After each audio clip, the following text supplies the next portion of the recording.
Hello, and welcome. Welcome once again to the Secrets of the High Demand Coach podcast. And here with us today is yet another high demand coach. It is the one and only John Lamy, who is a seasoned leader, consultant, and strategic thinker.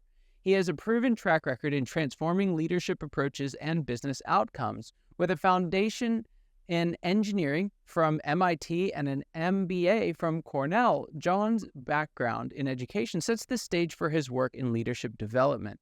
John's approach to leadership training emphasizes the importance of ethics, core values, and strategic thinking.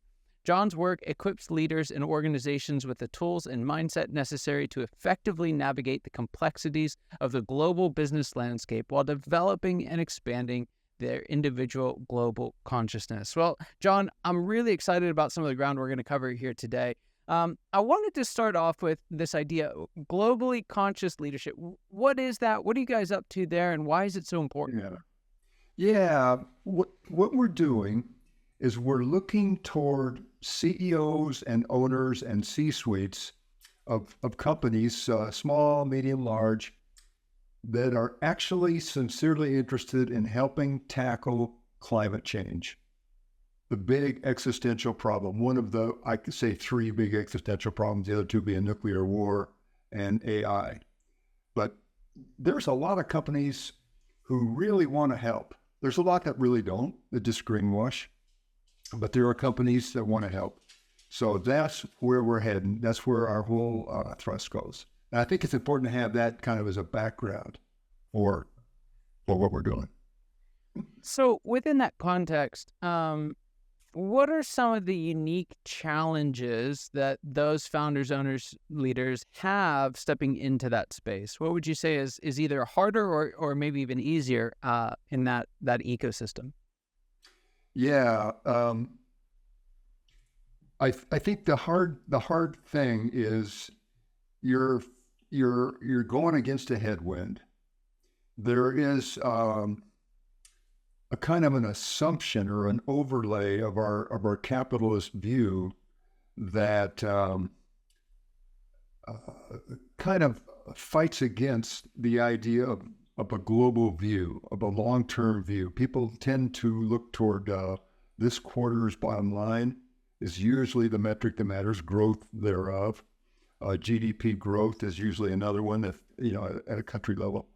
Those kind of metrics and that kind of emphasis drives you in the other direction. So there's this headwind that it's almost unspoken. And then I think we saw it in the election and how people really feel about that. So that's the hardest thing right there is the headwind. Yeah. One of the things I noticed as I was getting ready for this is you do a lot of your work in that space through what you call coached peer circles. So what is a coached peer circle, and why have you found that to be such an effective tool for coaching and leading? Yeah, but it's on Zoom, somewhere between 4 and 8 participants that are truly peers. We want to have maybe all CEOs or all owners or C-suite folks. We would maybe have another one for aspiring leaders, kind of up and coming. That's an important thing, the pipeline. So you get these folks on Zoom together in the room, you might say, and then we address issues and problems and questions and stuff that they're facing, and we coach. Steve Rice is my partner in this thing. We coach. We don't do a whole heck of a lot of teaching or opinionating, but we tend to draw out other people by asking them questions. And stuff like, person number one will say, we're going to try this. And person number two says, yeah, well, we actually tried that, and here's what happened. Well, and see, coming from a peer, that helps. If some little, wiseacre says that, you go, okay, well, you're kind of negative on everything. But I think the fact that it's peers that can actually share experiences, or the other typical thing might be, we're going to try this, and this person over here says, Have you thought about that? Oh, no, didn't think of that. That kind of thing is what really comes out of a peer circle where they're truly feel like peers. And it's a lot like a mastermind group. In fact, it almost is a mastermind group. We haven't yet done a mastermind group, but it's a little bit like that. So that's the short answer to what you got me to my next question, which is how does that differ from a traditional mastermind approach? Yeah, it really, I don't think it differs very much from it. Yeah. So as you've got these folks together, these peers, kind of zooming in specifically on your kind of CEO founder peer circles, what would you say are some of the most common challenges that are coming up in those discussions?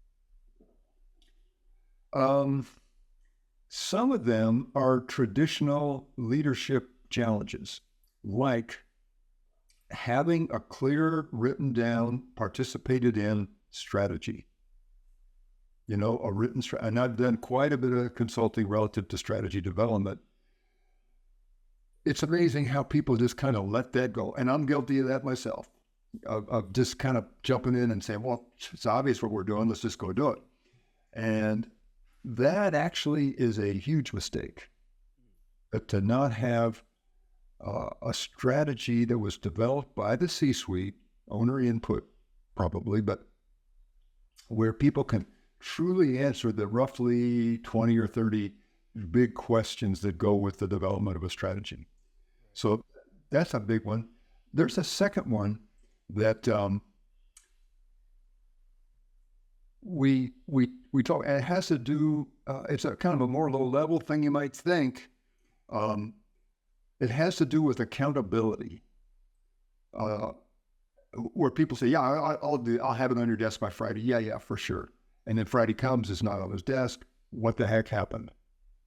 That kind of thing. And we have a program that we adopted from another guy, a really good guy, but it's called MOCA. And it stands for motivation, opportunity, clarity, and ability. And you just think about those words. You say to somebody, how about this? You can get it done by Friday. Yeah. And the person's just not motivated. They don't want to. They don't like that kind of thing, but they don't dare say that. Well, it's nice if you just talk about it. Just have a conversation about that. Or clarity. Now, do you mean Friday morning or Friday afternoon? Did you want me to include the shipping department or just R&D? Yeah, clarity. And then that's opportunity. Boss, I am so busy. What am I going to not do? What do you want me to not do this week that I was going to do so I can do this? And that used to be the kind of question that a jerk would ask, but I think it's sometimes okay. So opportunity, clarity, and then ability. I was at Hewlett Packard for many decades, and we would ask upcoming engineers hard technical questions. We're going to ask them to do hard technical design. And so we want to know if they got the ability. And it's amazing how many people interview people and don't look at ability. They'll look at fit, they'll look at motivation, they'll look at spring in the step, all this kind of. So that 4-level thing, MOCA, is all about accountability. Is a pretty strong word, but anyway, those are two things that really are challenges, and I think people and they're traditional. Those are just traditional things that have nothing to do with global thinking, but gotta have them. Yeah. You piqued my interest. You talked about 20 or 30 questions for clarifying your strategy. What would you say are some of the most important questions to ask yourself or your team when setting your strategy? Yeah, I love that question because I've done a lot of strategy work. In my humble opinion, by far the most important question is, who are your stakeholders? And so often we say, well, geez, it's obviously the owner and the shareholders. That's who it is. It's the guys who collect the quarterly dividend. That's something. Yeah, for sure. But how about the employees? How about the supply chain? I mean, given the global climate imperative, supply chain is a huge deal. How about, well, customers? It really ought to be number one. And segmentation. I remember marketing class in my MBA program. Segmentation is so important. So you send a message to this segment, you send a different message to that segment, and where are they, and all that kind of good stuff. So your stakeholders is, to me, the number one question. Yeah. And it goes from there. So good. Yeah. One of the things that I actually don't hear a lot about, I talk to lots and lots of other coaches by this show and a few other different mediums, but I don't hear them talk a whole lot about ethics. Not that that would say any of them are unethical, but it seems to be a point of emphasis in your coaching. Why is that? Yeah, good. I'm so glad you asked that. I'm going to take that one click deeper.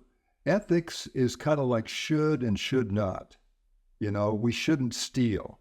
We shouldn't beat up people. Okay, right? We shouldn't.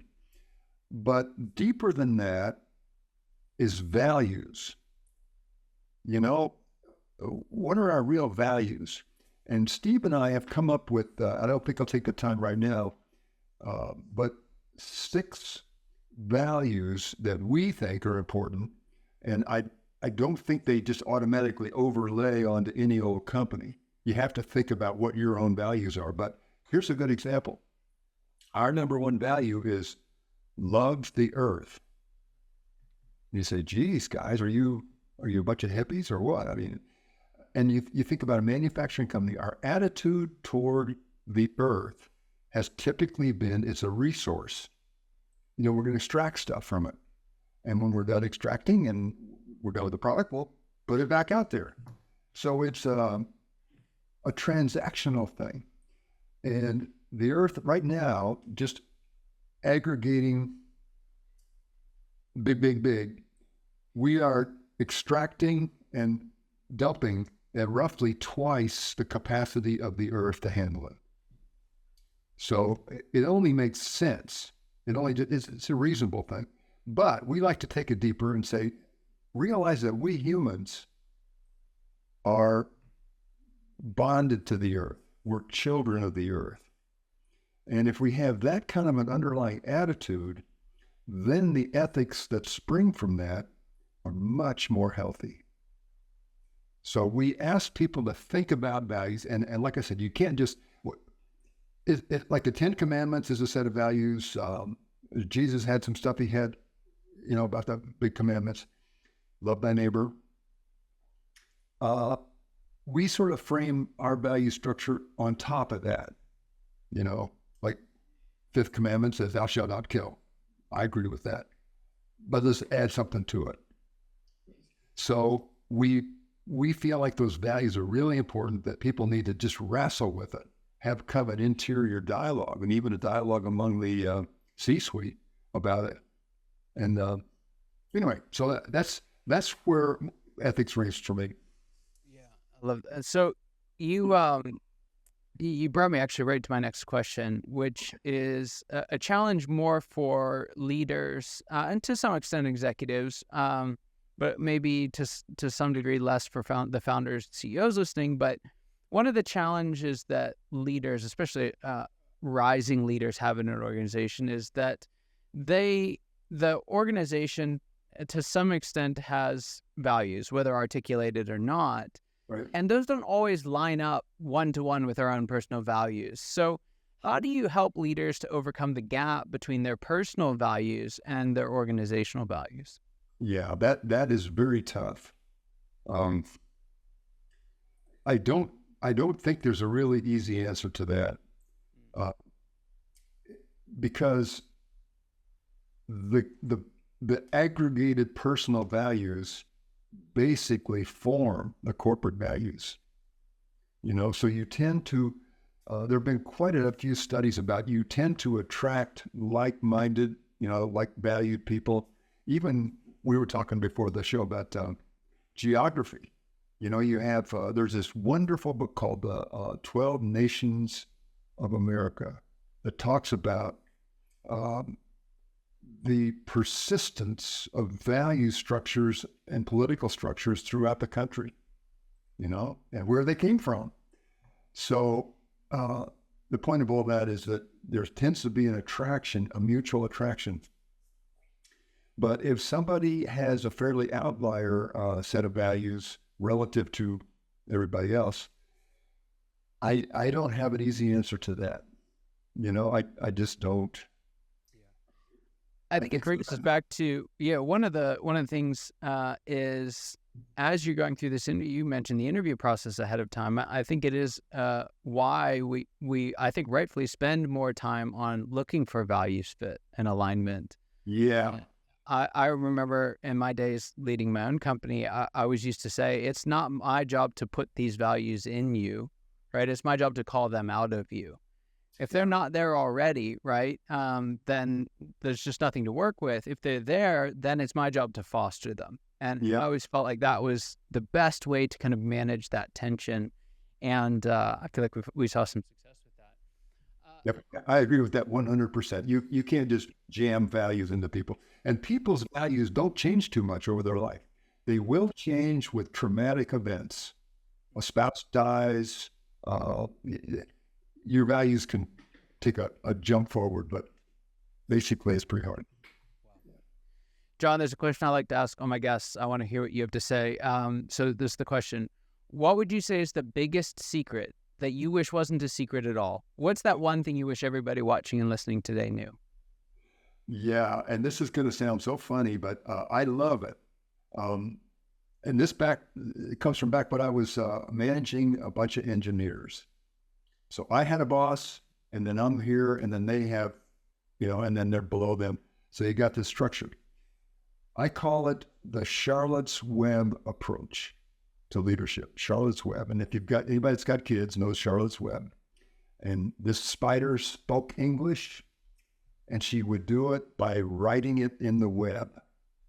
Okay, and so here's this pig, a Welber,